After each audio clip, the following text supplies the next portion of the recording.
সে বলে সুপুরে সরাইলে সাংবিধানিক সংকট তৈরি হবে, আর প্রফেসর ইউনূস পদত্যাগ করলে জাতি নাকি বিকল্প বেচা নেবে। মানে সুপুর কোনো বিকল্প নাই, হাসিনার যেমন বিকল্প ছিল না, সুপুরও বিকল্প নাই। যাই হোক, এটা আওয়ামী লীগ বললে তো মানা যেত, এটা বিএনপি বলে যে সুপুর কোনো বিকল্প নাই। কোন লেভেলের বেদবি দেখেন। সালাউদ্দিন সাহেবকে নিয়ে কয়েকটা প্রশ্ন উঠছে, বলে খুব গুরুতর প্রশ্ন, যেটা জবাব ওনারা দিতেই হবে, বিএনপিকেও দিতে হবে, কারণ বিএনপি ক্ষমতায় যাইতে চায়, সরকার গঠন করতে চায়, এবং বিএনপির মুখপাত্র সালাউদ্দিন সাহেব। আলাপ উঠিছে যে সালাউদ্দিন সাহেবের পোলা এস আলমের অফিসে বসতেছে, এই ব্যাপারে সালাউদ্দিন সাহেবের বক্তব্য কি, এস আলমের সাথে সালাউদ্দিন সাহেবের সম্পর্ক কি, এটা না একটা ব্যাখ্যা দেশবাসী জানতে চাইতে পারে।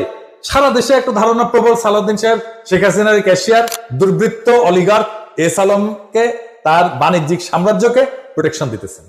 সালাউদ্দিন সাহেবের স্পষ্ট বক্তব্য দেওয়া উচিত, বিএনপির স্পষ্ট বক্তব্য দেওয়া উচিত।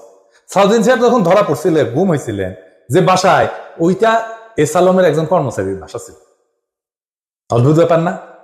ফিরে আসলেন, যে গাড়ি চললেন সেটাও একজন এস আলমের গাড়ি। সালাউদ্দিন সাহেব গুম কমিশনে জবানবন্দি দিচ্ছেন, এটা সত্য। গুম কমিশন একটা ফ্যাক্ট ফাইন্ডিং কমিশন, এখানে জবানবন্দি দিলে গুমের বিচার হবে না, গুমের বিচারের জন্য আন্তর্জাতিক অপরাধ ট্রাইব্যুনালে অভিযোগ দায়ের করতে হবে।